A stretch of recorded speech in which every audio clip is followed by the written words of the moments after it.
포스트 팬데믹 위기인가 기회인가 온라인 예언 세미나 6번째 시간, 짐승의 표와 666에 대한 오해와 진실, 이런 제목으로 요한계시록 13장 후반부에 있는 내용을 가지고 함께 오늘 말씀을 나누겠습니다. 우리 성경 예언 가운데 가장 관심이 많은 주제 중에 하나는 아마도 이 짐승의 표와 666일 것입니다. 그럼에도 불구하고 많은 사람들이 이 문제를 제대로 알지 못할 뿐만 아니라 해석도 가르치는 사람마다 너무 다르고 다양하기 때문에 대체로 사람들은 이 문제를 잘못 알고 있든지 아니면 혼란스러워합니다. 이 두 가지 주제를 제대로 이해하려면 일단 계시록 13장에 나오는 이 첫 번째 짐승을 제대로 이해해야 짐승의 표나 그 관련된 666을 제대로 해석할 수 있고 이해할 수 있습니다.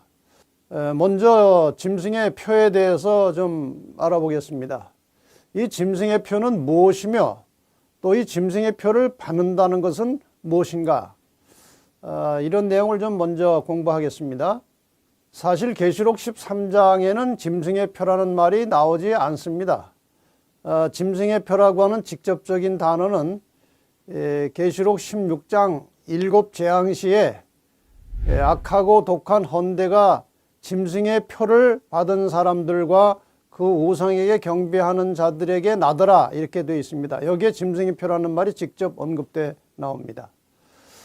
그러므로 계시록 13장에서는 이 짐승이라는 말과 그 표를 받게 하는 것이 무엇인지를 먼저 이해해야 할 것입니다. 16절에 보면 저가 모든 자, 곧 작은 자나 큰 자나 부자나 빈궁한 자나 자유한 자나 종들로 그 오른손에나 이마에 표를 받게 하고, 이런 말씀이 나옵니다. 이미 공부하신 대로 이 성경절에서 저가라고 하는 것은 색갱같이 올라온 미국을 말하는 것입니다. 어제 공부한 내용에 의하면 미국이 세력을 행사해서 온 세상 사람들이 첫째 짐승 곧 교황권에게 굴복하고 경배하도록 할 것이라고 말씀을 드렸습니다. 미국이 온 세상 사람들에게 표를 받게 하겠다는 그 표시는 교황을 경배하는 일과 관련이 있습니다. 한때 짐승의 표를 바코드나 혹은 레이저를 이마에 쏴서 무슨 표를 받게 한다고 하거나 혹은 베리칩일 짐승의 표라고 하기도 했고, 또 최근에는 이 코로나 백신을 가지고 이제 짐승의 표 받는 것처럼 설명하는 경우도 있습니다만은 이것은 전혀 아니죠. 일단 이 짐승의 표는 계시록 13장의 첫 번째 짐승 교황권과 직접 관련이 있어야 합니다. 그리고 666 자체를 짐승의 표라고 하는 것은 합당하지 않습니다. 이 짐승의 표라고 하는 것은 교황권의 권위를 표시하는 것이라야 마땅합니다. 그래서 짐승의 표를 받는다는 것은 그 교황권의 권위에 굴복하는 것을 말하는 것입니다. 성경 예언에 의하면은 예수님 재림 전에 역사의 마지막 부분에서 온 세상의 모든 사람들이 얼마의 기간 동안 이 교황의 권세에 굴복해서 그의 명령에 따르도록 강요될 시기가 있습니다. 그러면 이제 어떤 방법으로 세상 사람들이 이 교황의 권세에 굴복하게 될 것인가에 대해서 말씀을 좀 드리겠습니다. 교황권 스스로는 무엇을 최고의 권위로 생각하는가? 이 문제를 제대로 이해하려면 인간 역사의 배후를 지배하고 있는 이 선악의 싸움의 본질을 알아야 합니다.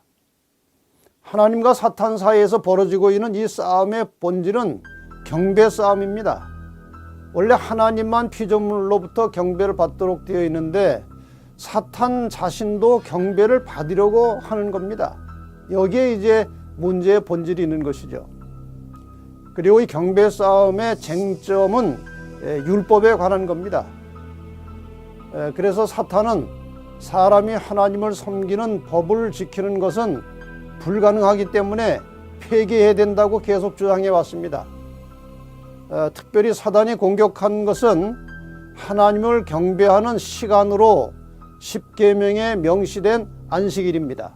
이 점을 우리가 알고 있어야 이 짐승의 권위를 상징하는 표시가 무엇인지를 제대로 이해할 수 있다는 것이죠. 사탄은 교황권을 통해서 안식일을 폐하고 그것을 일요일, 주일로 대체했고, 이 교황권은 하나님의 십계명을 변경시킨 것을 최고의 권위로 생각하고 있다는 것입니다. 여기 천주교에서 나온 한 문서에 보면은 교황은 때를 변개하고 법을 폐기하고 모든 것을, 심지어는 그리스도의 교훈까지도 삭제할 권세가 있다고 주장합니다. 그만큼 권세가 있고 권위가 있다는 뜻입니다. 그래서 역사의 기록을 보면 교황권은 하나님의 법 십계명을 부분적으로 변경했거나 폐기시켰습니다. 특별히 안식일을 폐기하고 주일을 지키라는 계명을 만들었습니다. 하나님의 십계명에서는 안식일을 기억하여 거룩히 지키라, 하나님의 권위로 말씀하신 것입니다.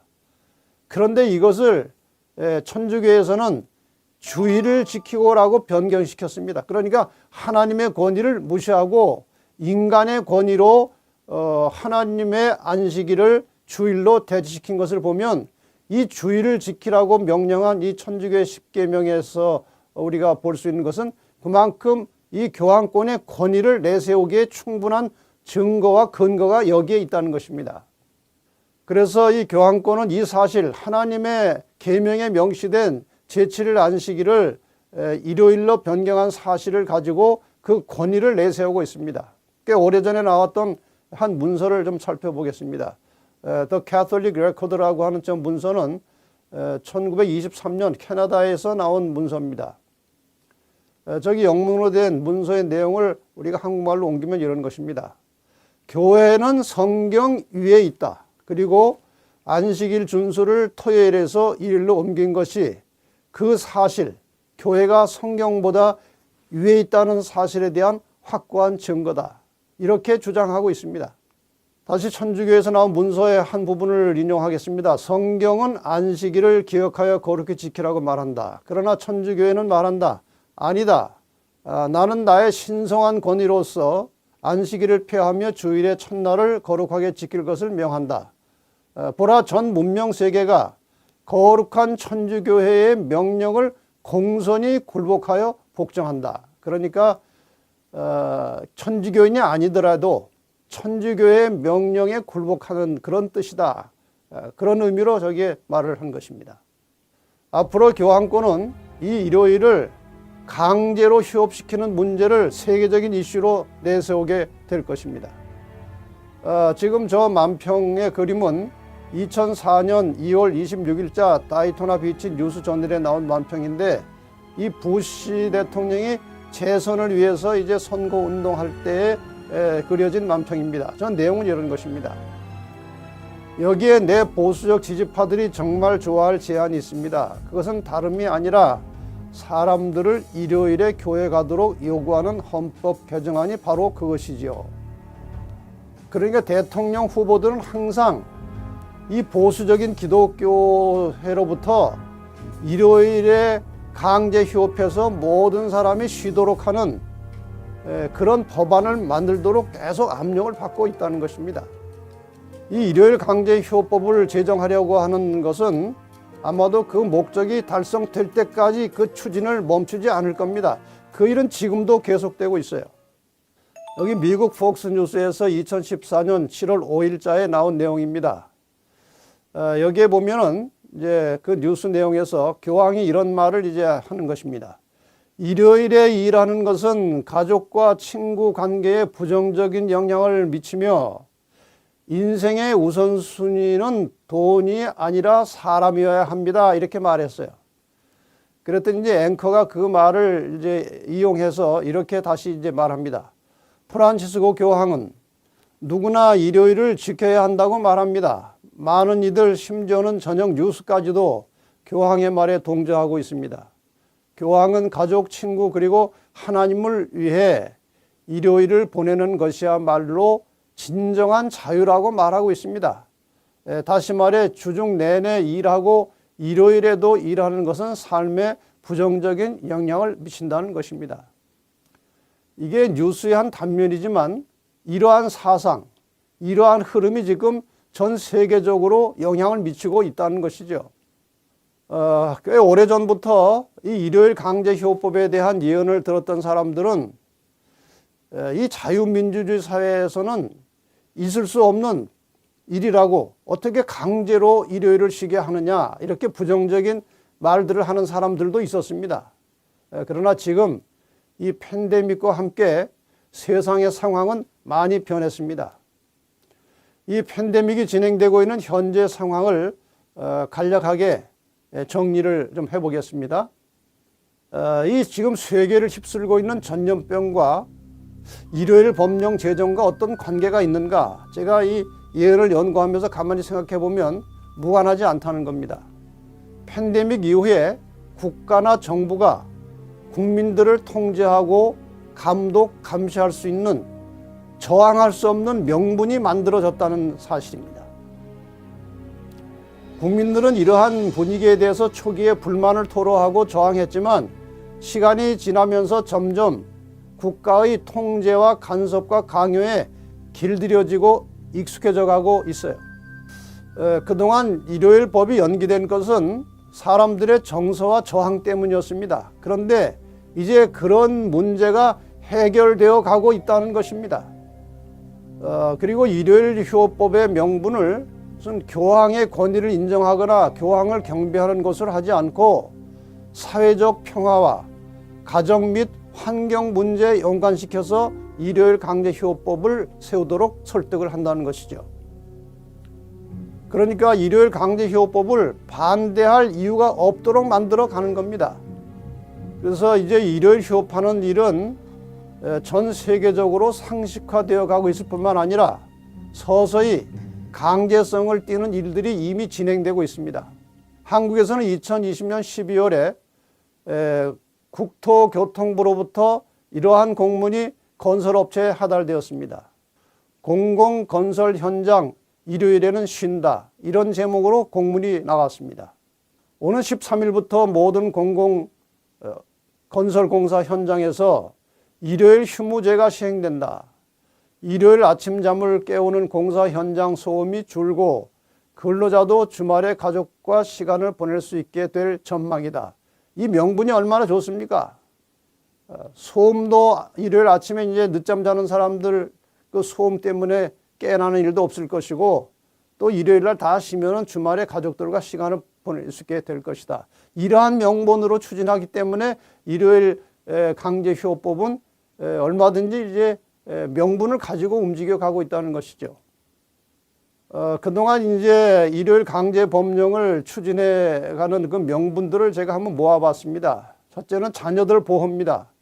자녀들이 하루라도 일요일에 가족과 함께 있으면서 유흥업소에 출입하지 않도록 하자는 것이고, 그렇게 되면 이제 범죄가 감소되기 때문에 경찰들이 좀 휴식을 할 수 있고, 또 길거리에 사람이 별로 없으니까 구걸하는 노숙자들도 감소될 것이다.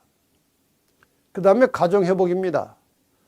부모들은 일주일에 하루를 가족과 예배에 참석하고 가족 혹은 친구들과 평화롭게 보낼 수 있을 것이다. 이러한 명분을 가지고 이제 일요일 강제 법령을 추진하고 있는 것입니다. 게다가 탄소 배출 감소, 이것은 굉장히 중요한 이슈입니다. 전 세계적으로 휘발유 등 화석 연료 사용을 감축시키고 따라서 탄소 배출량을 감소시키고 이렇게 되면은 환경 개선에 얼마나 좋은 영향을 줄 것이냐, 이것도 일요일 강제휴업법의 상당히 중요한 명분 중에 하나입니다. 그 다음에 평화 유지, 세계의 질서와 평화를 유지하기 위해서 또 그렇게 되면 경제력도 회복될 것이고, 이러한 아주 긍정적이고 건설적인 명분을 가지고 일요일 강제법을 추진하기 때문에 이것을 반대한다는 것이 이제 쉽지 않다는 겁니다. 그래서 일요일 강제휴업법의 명분을 매우 건설적이고 또 가정과 사회에 유익한 것으로 설명하기 때문에 여기에 순응하지 않는 사람들은 우리 사회의 안정과 행복을 거부하는 사람으로 간주되어서 아마 상당한 징벌을 받게 될 것도 예상할 수 있는 것이죠. 그런데 이 일요일 법령을 제정하는 초기에는 매우 평화적이고 합리적으로 설득하고 추진을 하겠지만 일단 그것이 합법화되면 어떤 일이 발생하게 될지 사람들은 잘 모릅니다. 여기 일요일 법령에 대한 이런 글이 어떤 영감적인 서적에 있습니다. 일요일 운동은 오늘날 암암리에 그 길을 마련하고 있다. 지도자들은 문제의 진상을 숨기고 있으며 그 운동에 연합하는 많은 사람들은 저류가 어디로 향해 흐르고 있는지 스스로 깨닫지 못한다. 그 공허는 부드럽고 그리스도인답게 보이지만 그것을 말할 때에는 용의 정신이 나타날 것이다. 그러니까 이 제정하는 과정에서는 굉장히 유연하게 부드럽게 하지만 일단 이것이 법으로 정해지면 그 법을 시행하는 과정에서는 용의 정신, 사탄의 정신이 나타날 것이라고 경고하고 있습니다. 이미 여러 차례 말씀드린 대로 이 세상의 역사는 어느 한 세력에 의해서 강제로 굴복되고 강요되는 방향으로 가고 있어요. 그리고 이것을 주도하는 지도자들은 그 목적 달성을 위해서 수단 방법을 가리지 않습니다. 이러한 방법에 의해서 일요일 강제휴업법은 세워질 것이고, 그래서 짐승의 표를 받는다고 하는 것은 이 일요일 강제법에 굴복해서 그것을 따르고 복종하는 것을 말합니다. 이것을 오른손이나 이마에 표를 받겠다고 했는데 그 의미가 무엇인지 잠깐 볼까요? 오른손은 상징적으로 행동을 상징하는 것입니다. 그래서 일요일 강제휴업법을 마음으로는 인정하지 않지만 강요에 의해서 행동으로 그 법을 따를 때 그것은 오른손의 표를 받는 것이고, 이마는 생각이나 그 판단을 상징하는 부분입니다. 그래서 이마의 표를 받는다는 것은 일요일 강제법을 정신적으로도 동의하고 동시에 교황권에 충성하면서 경배하는 사람들은 이마의 표를 받는 것입니다.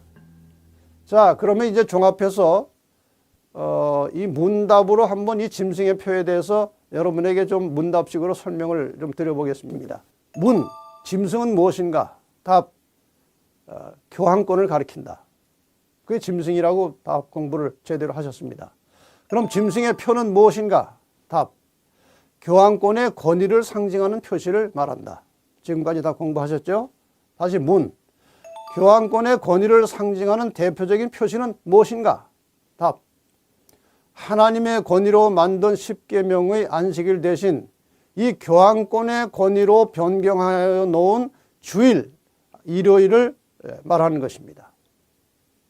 그 다음에 문, 짐승의 표를 받는다는 것은 무엇인가? 답, 일요일 강제휴업법을 제정해서 그것을 지키도록 강요할 때에 교황권의 권위에 굴복해서 자발적으로 혹은 강제적으로 그 법에 순응함으로 그 권위를 인정할 때에 그것을 짐승의 표를 받았다고 말하는 것입니다. 아직 아무도 짐승의 표를 받은 자는 없다. 모든 교회에 참된 그리스도인들이 있는데 로마 가톨릭 교회도 예외가 될 수 없다. 저들이 빛을 받아들이고 넷째 계명에 대한 의무를 깨닫기까지는 아무도 정죄를 받지 않는다. 그러나 거짓 안식일을 강요하는 법령이 반포되고 거짓 것과 참 것을 분명히 구별하는 선이 그어질 것이다. 그때까지도 계속해서 넷째 계명을 범하는 자들은 짐승의 표를 받게 될 것이다. 그러니까 이 짐승의 표를 받는 것은 아직은 시행되지 않고 있다는 것입니다. 이제 나중에 일요일 강제휴업법이 만들어지고 그 다음에 하나님의 참 안식일과 거짓 안식일이 확연하게 드러난 상태에서도 계속해서 거짓 안식일, 주일, 일요일을 예배하고 교황의 권세에 굴복할 때 그때 짐승의 표를 받게 될 것이다. 그런 뜻입니다. 지금 온 세상 사람들은 교황을 좋아합니다. 대부분 좋아하고 그를 경외합니다. 계시록 13장 8절에 보면 죽임을 당한 어린 양의 생명책에 창세 이후로 농명되지 못하고 이 땅에 사는 자들은 다 짐승에게 경배하리라고 말씀하셨습니다. 이 교황에게 경배한다는 것은 무엇입니까? 그의 말에 복종하는 겁니다. 일요일 강제 휴업법에 굴복하는 것입니다. 그를 하나님처럼 섬기는 것이에요. 하나님의 권위보다 그의 권위를 더 높여서 그의 명령을 따르는 겁니다. 그리고 마지막 생명을 하나님께 의지하지 않고 교황의 권세에 의지하는 것, 이것이 교황을 경배하는 겁니다. 자, 그러면 이제 666이라고 하는 것은 무엇인가를 설명드리겠습니다. 13장 18절에 보면 지혜가 여기 있으니 총명 있는 자는 그 짐승의 수를 세어보라. 그 수는 사람의 수니 666이니라. 짐승의 수, 사람의 수, 이 단어를 잘 기억해 두시기 바랍니다. 짐승의 수는 곧 사람의 수다. 그것이 666이다. 이 내용은 현대어 번역 성경에 보면 이렇게 풀어놨습니다. 여기에는 세심한 주의를 기울여서 풀어야 할 수수께끼가 있습니다. 이 숫자의 뜻을 풀 수 있는 사람은 풀어보십시오. 이 짐승의 이름을 숫자로 표시하면 666이 됩니다. 이렇게 되어 있어요. 자, 이 숫자 666이 실제 수인가 하는 문제에 대해서 혹은 상징 수인가 하는 문제에 대해서는 논란이 많이 있습니다. 그런데 실제 수로 해석하든지 상징수로 해석하든지 결론은 같습니다. 666에 해당하는 세력은 계시록 13장의 첫 번째 짐승 로마 교황권을 말하는 것이 확실합니다. 이것을 실제 수로 해석하는 사람들은 이렇게 설명을 합니다.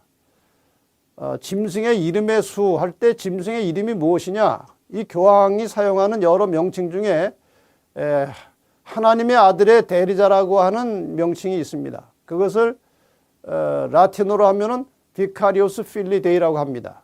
그래서 그 짐승의 이름, 하나님의 아들의 대리자라고 하는 비카리오스 필리 데이를 그 라틴어 문자가 가지고 있는 그 수의 가치, 수치에 적용하면 저렇게 비카리오스 필리 데이 하면은 다 더하면은 666이 된다는 이론입니다. 어떤 사람들은 저 교황의 면류관에 그 하나님의 아들의 대리자라는 이름이 쓰여져 있지 않다, 있다 이런 논란이 있는데 그것은 상관없습니다. 왜냐하면 공식적으로 교황을 부르는 이름 중에 하나는 분명히 하나님의 아들의 대리자라는 이름을 사용하고 있기 때문에 그렇습니다.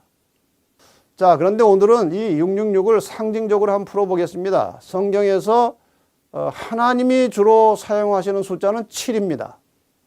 7에서 하나가 모자라는 6은 사람의 수입니다. 그러니까 이 6이라고 하는 숫자는 하나님을 대적하는, 하나님과 대립되는 인간의 세력을 상징하는 것으로 볼 수 있습니다. 그래서 7은 하나님의 수고 6은 사람의 수입니다. 저희 계시록 5장 6절에 보면 그분께 어린 양께 7 뿔과 7 눈이 있으니 이 눈들은 온 땅에 보내심을 받은 하나님의 7 영이더라. 저기 하나님과 관련된 숫자는 다 7이라는 숫자 7로 나옵니다. 그런데 계시록 13장 18절에 그 수는 사람의 수니 666이니라. 이렇게 해서 6이라는 숫자를 사람의 수에 비유하고 있다는 것이죠. 지혜가 여기 있으니 총명 있는 자는 그 짐승의 수를 세어보라. 그 수는 사람의 수니 666이니라. 15장 2절에 보면, 계시록 15장 2절에 보면 그 이름의 수라고 하는 말이 별도로 또 나옵니다. 짐승의 수, 사람의 수, 그 이름의 수가 666인데 아까 말씀드렸지만 하나님의 수는 7입니다. 그래서 이것을 풀면 6은 사탄의 수, 사람의 수고 6이 3개가 연속되면 그것은 승리를 뜻합니다. 사탄의 승리 혹은 세속적 세력의 승리를 말합니다. 7은 말씀드린 대로 하나님의 수고 완전수예요. 혹시 7이 3번 반복된다면 그것은 하나님의 승리, 하나님의 백성들의 승리를 상징하는 것입니다. 그래서 이렇게 우리가 풀어서 설명할 수 있습니다. 여기에서 짐승은 하나님 7을 대적하는 사람 6의 세력, 즉 첫 번째 짐승이 상징하는 교황권이 확실합니다. 그것이 짐승이에요. 그 짐승이 잠시 세속의 권한을 행사해서 승리, 인간의 힘으로, 인간의 권위로 666 하는 것처럼 보일 것이다. 그러나 마침내 하나님의 백성들이 승리하고 영원한 나라를 얻게 될 것이다. 이것이 계시록 13장에서 말하는 666을 상징적으로 풀어낼 때 내릴 수 있는 결론입니다. 그래서 666을 실제수로 만들어 적용하든지 상징적으로 적용하든지 그것은 첫 번째 짐승을 가리키는 것이 확실합니다. 그리고 그 첫 번째 짐승은 하나님을 대적하며 배도하고 타락한 인본주의 신앙을 주도하는 로마 교회 조직체 혹은 교황권을 가리키는 것입니다.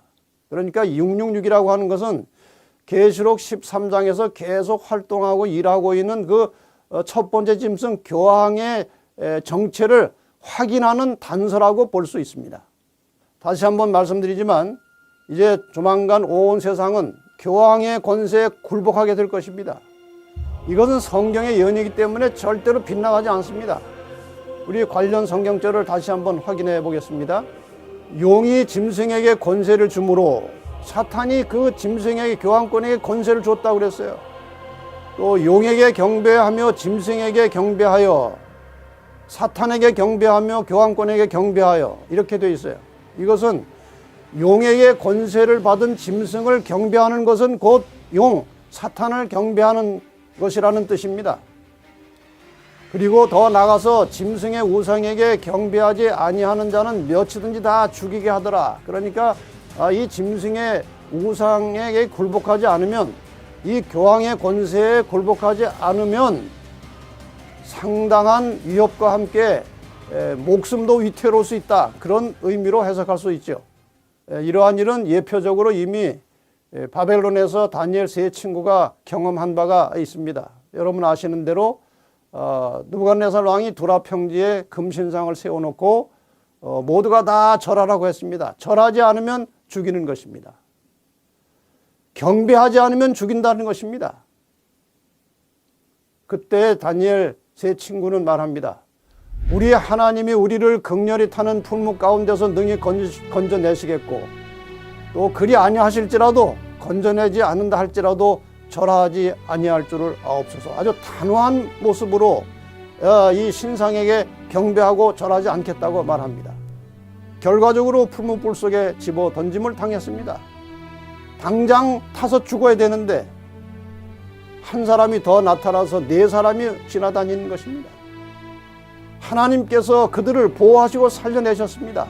저 장면을 본 느부갓네살 왕이 하나님 외에는 다른 신을 섬기지 아니하며 그에게 절하지 아니한 종들을 구원하셨도다. 여러분, 마지막 시대에 이러한 현상이 다시 벌어지는 것입니다. 짐승의 우상이 세워지고 모두가 다 굴복하고 경배하라고 하는 명령이 떨어질 것입니다. 이때 우리에게 다니엘 세 친구와 같은 그런 신앙과 신념이 필요한 것이죠. 다니엘도 왕을 섬기지 않고 다른 신에게 기도한다고 고발되어서 사자굴에 들어갔습니다. 하나님께서 그도 지켜주시고 살려내셨습니다. 여러분, 시편 37편 12절로 15절의 말씀을 기억하시기 바랍니다. 악인이 의인치기를 꾀하고 향하여 그 일을 가는도다. 주께서 저를 웃으시리니 그 날의 이름을 보시미로다. 악인이 칼을 빼고 활을 당겨 가난하고 궁핍한 자를 엎드려뜨리며 행위가 정직한 자를 죽이고자 하나 그 칼은 자기의 마음을 찌르고 그 활은 부러지리로다. 여러분, 마지막 시대에 짐승의 우상이 세워지고 세상의 모든 사람들을 경배하고 굴복하도록 강요할 때 거기에 굴복하지 마시기를 바랍니다. 죽음의 위협이 있을지도 모릅니다. 그러나 다니엘 세 친구처럼 다니엘처럼 죽음을 무릅쓰고 목숨을 걸고 다른 신 섬기지 않고 경배하지 않고 오직 끝까지 하나님만 섬기는 자들은 하나님께서 구원해 내실 것입니다. 이 다니엘 세 친구와 다니엘의 경험은 종말 시대에 참 그리스도인들이 만나게 될 마지막 상황입니다. 다니엘 세 친구나 다니엘이나 목숨을 돌아보지 아니하고 오직 하나님만 의지해서 충성했을 때에 살아남게 되었습니다. 마지막 시대를 살아가는 우리 모두에게도 이와 같은 믿음이 필요합니다. 우리는 지금 세상 역사가 거의 맞춰져 가는 마지막 시대에 살고 있습니다. 우리가 당면하니 심각한 전염병은 주님 오실 때가 되었다고 큰 소리로 외치고 있습니다. 팬데믹으로 이전과 같은 세상은 지나가고 무엇인가 새롭고 다른 세상이 오고 있다면 세상과 교회 사이에서 미지근하게 살아가던 우리의 신앙 생활에도 변화가 와야 합니다. 획기적인 변화가 와야 하고 버릴 것은 버려야 하는 단호한 결단이 필요합니다. 우리의 모든 삶이 오직 예수 중심, 말씀 중심의 생활로 바뀌어야 할 것입니다. 우리의 생활 방식이 재림을 준비하고 승천을 준비하는 구조로 전환되어야 할 것입니다.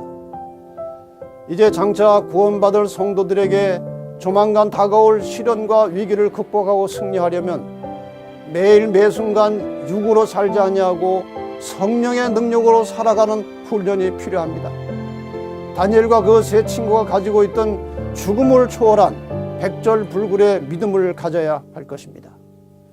오늘 이 말씀을 들은 사랑하는 모든 성도들을 하나님께서 눈동자처럼 보호하시고 지켜주시고 인도해 주셔서 안전하게 하늘까지 이르게 되기를 간절히 바라면서 말씀을 마치겠습니다. 감사합니다.